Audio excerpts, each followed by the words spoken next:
Hey, what's going on, everyone, and welcome to episode 17 of the Alec Walt Show. I'm your host, Alec Walt, alongside another very special guest, and today we're talking more playoff basketball. The surprise team of the NBA in 2021, the New York Knicks, are the 4 seed in the NBA playoffs. Joining me to preview the Knicks series against the Hawks is JDF Sports contributor, the host of the Slickback Kickback Report, and a very, very, very happy New York Knicks fan, Mr. Alfonso De Falco. Fonz, welcome to the show, man. I appreciate you joining me. Yeah, it is my first official appearance on the Alec Walt Show. I believe, if I'm not mistaken. Yeah, because I joined Connor Robinson with Chelsea Football. Is a good video there. But yeah, I'm honored to be here for the first time on the Alec Walt Show. You're doing some excellent stuff, you and Connor.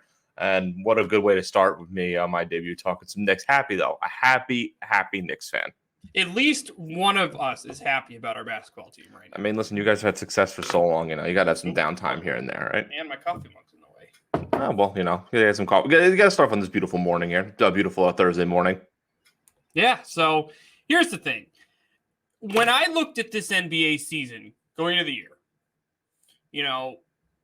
a lot of people assume that we had one of the toughest divisions, if not the toughest division in basketball. You got the Sixers, the Celtics, people thought the Nets, just adding those star players. Toronto, I mean, they didn't have a good year, but they'd be competitive. A lot of people looked at the Knicks as like, okay, they have a few solid pieces, Thibodeau's first year as a coach, but they may be better than their record says just because of the fact they have to play so many tough division opponents. But we look at the standings now, obviously, the two teams at the top, the Celtics had a tough year. The Raptors did awful.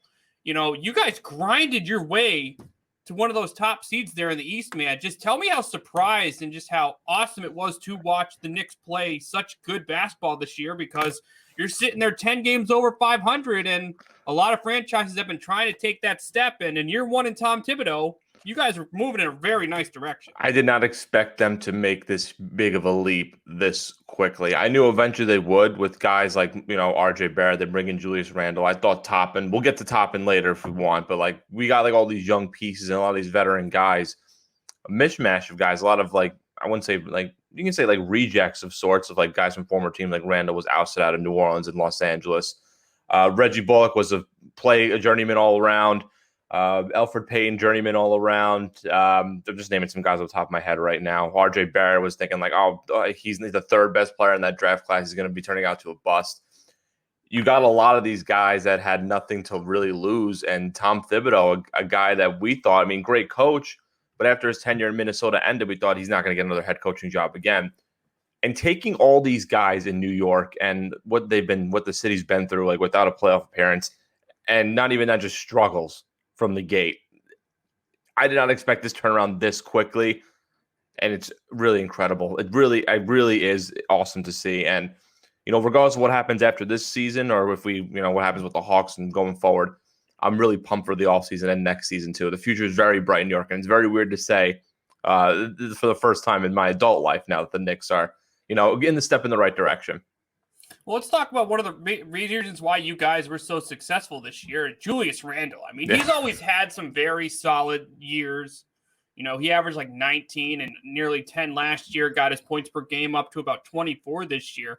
Just talk about what you saw out of Randle this year that led to that turnaround of him becoming that true, all-star level player here for the Knicks this year. Yeah, which say all-star, right? I think he's the first Knick. I don't remember in how long that to average over 20, 10, and 6 in a season. He's always been good. I've always liked Julius Randle back to his Kentucky days in LA, and when you had that 1 year in New Orleans. When he signed with the Knicks for that big contract at the time, I'm like, all right, he maybe has some stuff to prove. He can still play, still a young guy. But to turn around in year 2 with the Knicks and being an all-star, and my personal vote for most improved player of the year, probably will make an all-NBA team, maybe the second or third team. Him and that Thibodeau connection it was working. Improved his jump shot. It's been really just awesome to see. It's really great to see. Because you wouldn't, because if we heading into the season this time in the beginning of the season, we didn't think we thought he'd be good. I didn't expect him to be an all-star. Hell, I thought he would be on the outs because of Obi Toppin would be coming in. That's been the exact. I think we talked about it when we did our draft show back at JDF. Yeah. We thought when Toppin was there, all right, Julius Randle maybe it'll be like a Marcus Moore situation, trade him away for a future first rounder or some other picks. That's not the case. He's going to be here for a while, I believe. So to see that in the combination with him and Thibodeau, it's really been a really good match for both of them. Well, another guy who's taken a step forward this year is RJ Barrett. And it's pretty funny because, Zion goes to the Pelicans, Ja goes to the Grizzlies, RJ goes to the Knicks. Because those are franchises that were, very low, obviously, when they drafted him, having the top 3 picks there in that draft. But, a lot of people question who was going to be the first young star of those 3 to go to the playoffs. Now, obviously, RJ was in the easier conference, but not on a team that was there. But, the question's been answered. It's RJ Barrett with the New York Knicks. He improved his points per game. He improved his 3-point shooting. He improved his field goal percentage, more assists, more rebounds. Yeah, all across the board. It seemed like everywhere, RJ improved over this year. It's been Tell me what you're seeing at RJ, because you said the it. numbers say it. Well, you said it right there with the shooting. I mean, I'm looking at this. So his field goal percentage, 3-point and free throw his first season, 40%, 32, and 61. Right, not horrible numbers, pretty decent. His next season, this past season, 44, 40% from 3, and 74 from the free throw line. I think there was one stint in January or February, like he was just going off of behind the arc at 3-point range. Remember, this guy heading into even 2 years ago when he first got to Duke, he was considered the number 1 pick, and then Zion just came out of nowhere, and Ja Morant came out of nowhere, really. So he's really living up to his potential here. I mean, close to 20 points a game, 17 points. He's been probably the number 2 option, I would say. Maybe number 2, number 3. You can make the argument outside of Julius Randle. Again, another thing with Thibodeau, working his magic and making him also a pretty solid on the defensive end too, and a good 3-point shooter. It's just another, great improvement. I didn't want to call him a bust after his first season because he was at the time 19, 20 now. Now we kind of see it's getting in the right direction with Barrett, and this is really good to see. And him in the playoffs is going to be a good test for him to see how well he can handle situations, especially in a city like New York, who, since the last time was 2013, was their playoff appearance, but they've just been a well-known franchise that's now in the playoff hunt. This is going to be a good test for him going forward. Well, hey, coaching and supporting cast matters. Having another star like Julius Randle, a coach who looks like he could be there for a few more years, and Tom Thibodeau, that should only help the young small forward in Julius Randle. Talking about relationships with, the head coach, you guys added Derrick Rose.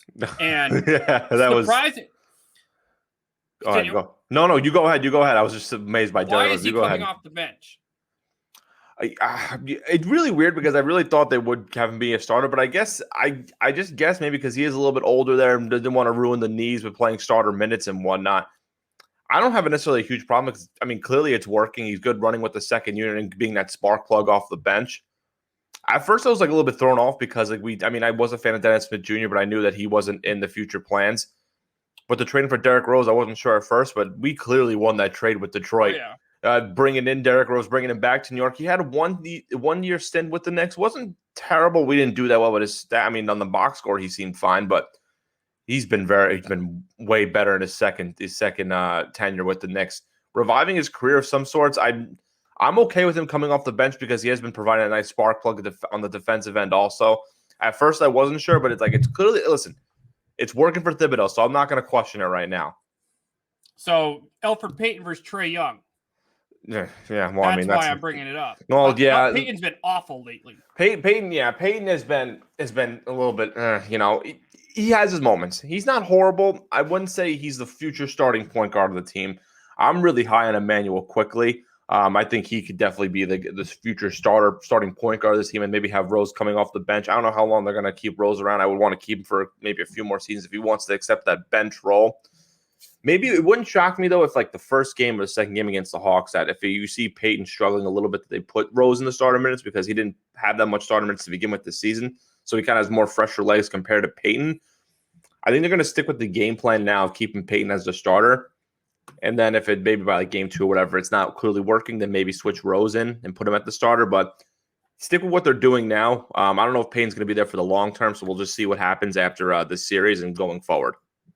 So just continuing a little bit more on your bench, looking a little bit deeper, you mentioned Quickly, Alec Burks, he's been back. He's been very solid today. Yeah, that's another guy. You guys got 2 guys who can score immediate spark plugs off the bench right there, man.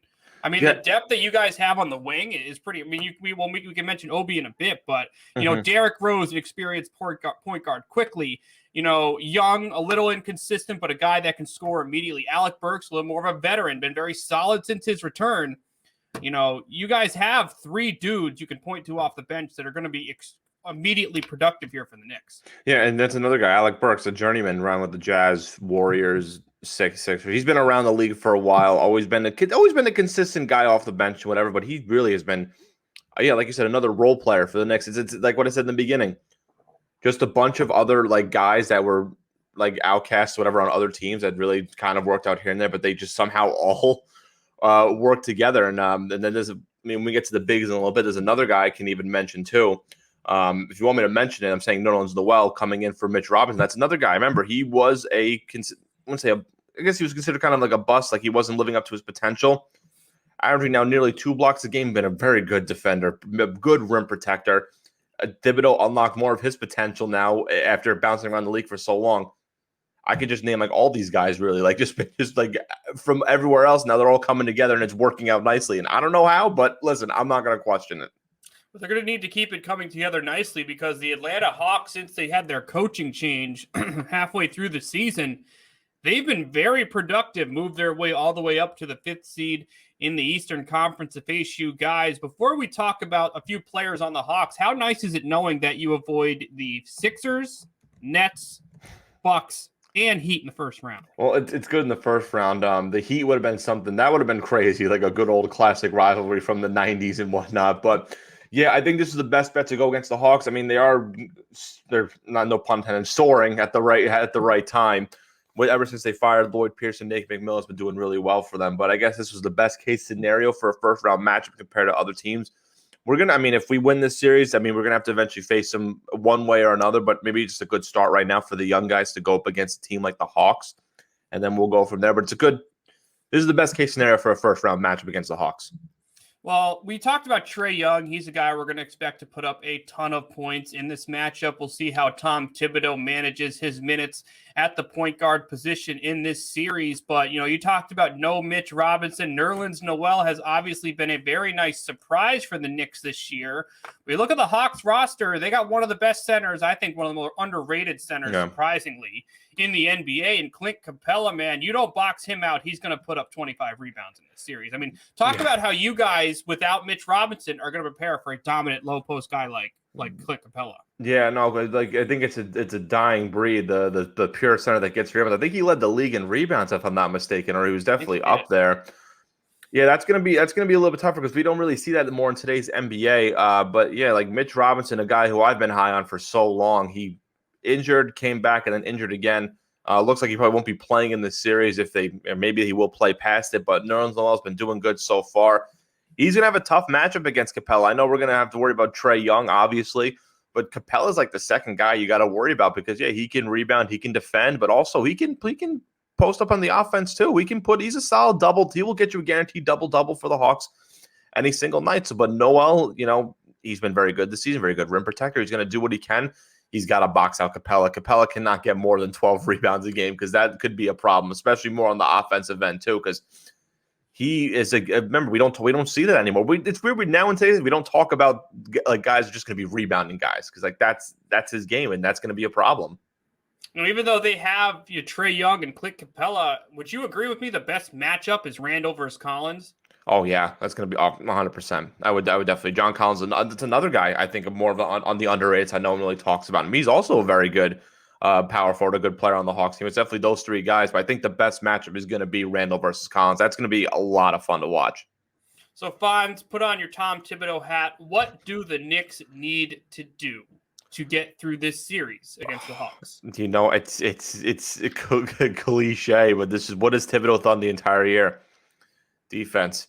Because you got, not only like guys like Trae Young, then you got Hunter, then you got Kevin Huerter, you got guys who can shoot the 3. Lou Williams also, who's now a member of the Hawks. Gallinari, former New York Knick, first Knicks jersey I actually got. They are very good at the shooting the 3, but the thing is, Thibodeau is very good at defense too. So they got to lock down the behind the arc. They got to lock everybody down, and with Capella, they got to they cannot have him. They just got to do defense. It's just, I don't want to be repetitive, but it's just defense. That's what Thibodeau's been known for since his days in Chicago, Minnesota, and now with the Knicks. He's got to make defense, and defense is a huge priority because that you got to do. It's been working out so well. You got to do that, especially with guys who can score like that, like easily. The guys like Trae Young and Capella too. So if the Knicks are going to win this series, who has to? I mean, obviously Randle and Barrett are the easy answers. Those are the guys you expect to produce on a nightly basis. Yes. But who outside of your key guys needs to have a good series for the Knicks to advance in this? So if we're gonna, I'm gonna go with two guys off the bench in Rose and Quickly. They gotta help out with the second unit because that's and Burke. So I'm gonna go with those two guys mainly. Quickly, remember when the Knicks drafted him? We actually gave it a low grade because we didn't think it'd be worth. Like he was more of a second round grade. He might make the all rookie first team or second team. He's been doing very well. And Derrick Rose, he's been very good since coming back to the Knicks. They've been both leading the second unit, and they've been so good. So obviously, you're gonna have to say like Randle, Barrett, they're gonna have great games. They're gonna have to. But the second unit is also just as important, especially when you're playing long playoff minutes and a long season. You got to have one or two guys in your second unit to run the team to do well, especially for a guy like Payne that can struggle from time to time. So definitely, I think Rose and Quickly need to both have huge games. Two different kinds of type of guys. You got a guy in Quickly who's a rookie, a young guy, and Rose who's been here before. He's done it before, so it's something not something new to him. So it's two completely different ways that they're looking at it heading in, but they both got to have really good games. Yeah, Derrick Rose has playoff experience. The Hawks don't. I mean, Capella does, but with the Rockets, yeah. I mean, I think Danilo when he was in Denver, I believe. So you got to use the players who have experience to your advantage in this series. So I think this series is quietly going to be awesome. I think the series is kind of being, it's talked about because of the Knicks, but again, like I mentioned before, doesn't include the Sixers, like one of those other top level teams. So it's gonna be extremely interesting. I am very much looking forward to it. Of course, I need something else to watch after seeing my Celtics probably get swept by the Brooklyn Nets here in the first round. So Fonz, I'm gonna put you on the spot. May even have you go solo on the screen. Oh no. I don't like this. Who wins this series and in how many? Oh, geez. I don't like Walt putting me on the spot here because it could end up being a freezing cold take. It's good. This is like Walt said. This is an underrated series. I think it's because the Knicks is going to be popular. But taking that aside, like these are two teams with a lot to prove. Hawks coming in here after struggling in the beginning with a new coach now, reviving their everything. And the Knicks, first time since 2013 without a playoff appearance, with a lot of somewhat expectations. I generally think that the guys like Randle and Barrett are going to have good games. I said Quickly and Rose need to have good games too. I'm going to say it, Walt. I think the Knicks are going to win this series. I think it's going to go to 6 games, I believe. I really think that's going to be Knicks in 6. It's going to be a tough series. I think the Hawks are going to get they're going to get a game or two. But I think a lot of defensive adjustments will be made. Thibodeau is very good at making defensive adjustments on the fly, definitely from game to game. They're going to give up 1 or 2, I believe, but I'm going to go just a safe bet. Knicks in 6 are going to win this series. See, Fonz, I actually agree with you because 1, Thibodeau's won in the playoffs before. Yeah. 2, Nate McMillan hasn't. Talk about, he was successful in Indiana for getting wins and getting guys who were afterthoughts on other teams, come to Indiana, find a role, be productive. Yep. Again, that's kind of like Atlanta right now. They got a bunch of guys. They have a better star player in Trae Young than probably anyone Indiana had. But and another reason why, my third reason why is you got to be physical. We're not playing one game. If this was a 1-game series, maybe I'd put some faith on the team that can score 130 points tonight. Yeah, I still think there's going to be a game in this series. That's what I'm saying. Like the Hawks are going to have that one game where they're going to score a lot of points, and Thibodeau is going to make an adjustment the following game. That's why I'm not saying a sweep. I think it's the Hawks are going to probably have 2 games where they're going to be high scoring offense. Yeah, but you guys are physical. You guys are going to play aggressive on them. I am concerned. You guys, there could be some games where you guys get smoked down low. I think if so. Nerlens Noel gets in foul trouble, Yeah. I think he's your guy that needs to have an awesome series. Yeah. Oh, Because that's if he another. gets out of foul trouble or he doesn't play good defense, Capella's going to destroy you. But it's not a low post game anymore. Yeah, because I'm looking at the center spots here. I mean, really, it's Nerlens Noel as the center. Mitch Robinson's hurt. Julius Randle, you can't put him at the center spot, and you got to look at other guys like Taj Gibson or Toppin to play power forward. But Randle's not naturally a center. And you got Norvell Pell, who was a guy who was on a 10-day contract as your backup. So Noel cannot be in foul trouble at all. I did not even think of that. Noel is he's going to have a good series on the defensive end, but I got worried about the foul trouble. So I think you guys will grind out this series. I really do. It's weird because these are two teams I wasn't very obsessed with going into the year. I thought Atlanta could be a surprise because their division is so bad. They'll win the games against Charlotte. Washington's actually stepped up towards the end of the year. But, I thought they were a team that could do something maybe. But again, I think experience matters, coaching matters, being physical matters. Again, I could be completely wrong if something happens to Nerlens Noel. But Fonz, I am going to have to agree with you. I do think that it's a rare the thing. New York Knicks are going to find a way to get out of this series. 6 or 7 is a safe guess. I do think a blow-up game offensively for the Hawks and you can't control it in the low post for Nerlens Noel. I think games like that are going to happen. It's a 6-7 game series. You're going to see a bunch of different outcomes, but when we see Derrick Rose coming off the bench, Emmanuel Quickly, guys like that. I mean, Atlanta does have a good bench. I don't want to discount what they have on their roster. No, they have depth. They have depth too. They have depth. But obviously everyone knows where I come from here. I've seen Thibodeau coach some pretty awesome defense. The defense that won an NBA championship back in 2007. He went to Chicago, brought him to the playoffs. He's been there before. He's won series before. Good for Nate McMillan. But I don't think the Hawks get past this series. Both teams are definitely on the rise here in the Eastern Conference. Don't sleep on this series, everyone. Just because there's no Ben Simmons, Joel Embiid, Kevin Durant, Kyrie Irving, just because there isn't some super mega. I mean, Trae Young's a star, but just because, we don't see one of those guys you see every single year, you can't sleep on this series. It's going to be absolutely awesome. It's going to be a really fun one. It's going to be a lot of fun. Before we let you go. Uh-oh. I'm going to let you promote yourself. Oh, what, really? Well, Walt's going to let me promote. Wow, good stuff. How can our listeners keep in touch with you on social media? And where can they find you and all of your podcasts? So my main podcast, the Slickback Kickback Report, that's where we get your podcast, Apple, Spotify, Google, the whole deal, the whole spiel. They're always going to be an audio version. If I have a guest on, it's going to be video versions. And then you can find the video versions on my YouTube channel, Fonz De Falco, FONZDEFALCO. On top of that, I post some other funny videos here and there, just some sports, wrestling, gaming stuff. But it's just a grab bag of stuff on my YouTube channel. I'm a laid back guy. I like to have a lot of fun with stuff. Follow. I have a TikTok account too. I post a lot of wrestling content at Fonz De Falco. So it really, if you just type in Fonz De Falco on any social media platform, you're going to find it. And also for JDF Sports, we're coming back with Four Corners. It's going to be a couple of weeks till we come back. A lot of wrestling content. We're going to be doing a rebrand of stuff. A lot of different awesome stuff to check out with JDF Sports and Four Corners and everything else over there.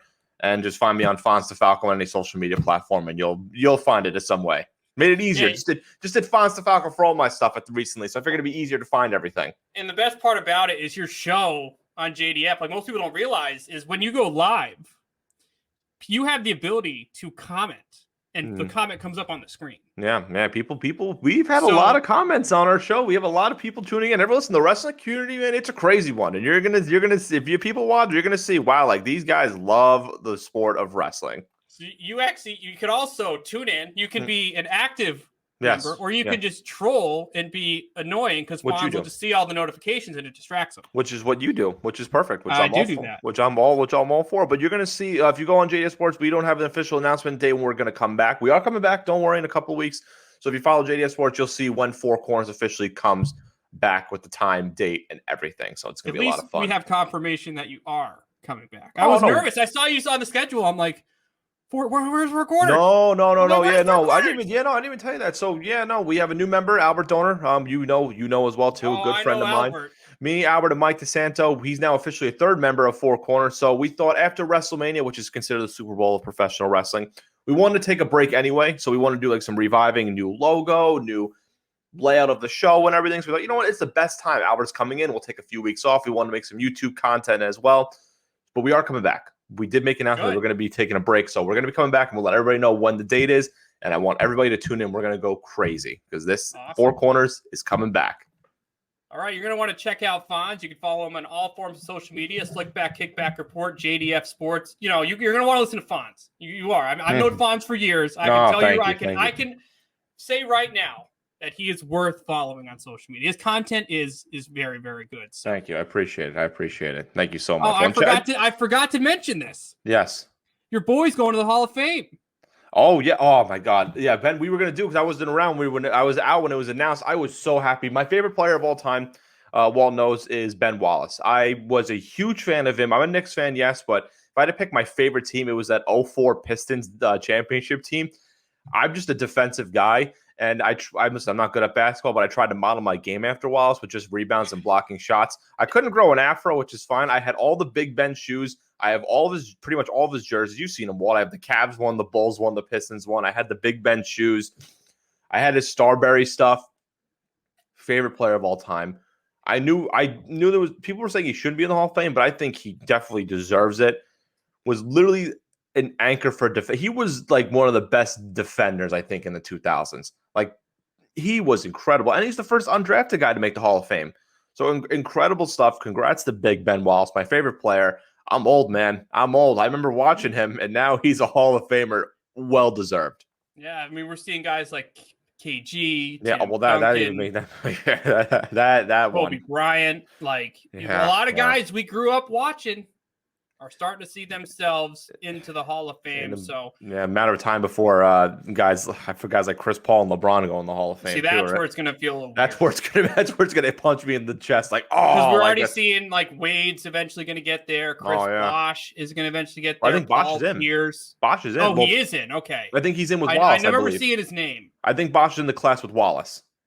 Nice. Okay. 2021, and your boy Pierce too. Pierce, yeah. I did. Yeah, it's gonna be crazy. It's gonna be cool. I mean, obviously, I live not so far from the Hall of Fame, so hopefully, I could sneak over there for one I'll come with you. Ceremony. So yeah, let's go. I'll have a Ben Wallace sign and everything too. Maybe I'll try to grow an afro. Hell yeah, let's go. The Afro Report. You're gonna change the name of your podcast. The Afro Report. Listen, Ben, if you're listening, love to get you on the show. That's my goal of mine. That'd be great to talk to him. That'd be awesome. Show him all your jerseys. Oh yeah, he'll probably love that too. He'll probably be like, "Why'd you get a Cavs jersey?" Yeah, he'll probably come on just because you bought his Cavs jersey. You see that right there? You gotta hang it up. Yeah, dude, I love that Cavs jersey though. I think it's one of my favorite jerseys. I think the Cavs one is sick, and of course I had to get the Wallace one. What else are you gonna get? I might get his. I gotta get his. Maybe, but if I go in Wallace, I gotta get his. I gotta get his Magic jersey and his Washington Bullets jersey. I gotta find those. Oh Jesus! Yeah, that's where he was. That's where he started his career, by the way. You know, he was on the Magic. He was traded to the Pistons for Grant Hill. That was the trade. Interesting. Mm-hmm. What a very odd trade, right? Yeah. Wow. Oh my God. Well, Fonz, thank you very much for joining me on the show, man. I really appreciate it. Oh, not a problem, man. Pleasure. I love joining. I love talking sports with you. You're doing some great stuff here. Everybody, listen, seriously, check out Down the Block Sports. I mean, it's incredible stuff. So definitely, in addition to checking my stuff, keep following Alex stuff. He does some great content. Hell yeah. Well, I appreciate it, man. Well, that's going to be it for this episode of the Alec Walt Show. I'm Alec Walt alongside Alfonso De Falco. What do you think of the Knicks here in the 2021 NBA playoff? Feel free to comment that below. Also, don't forget to like this video and subscribe to Down the Block Sports for more of my exclusive content. Thank you, everyone, for tuning in, and enjoy the NBA play.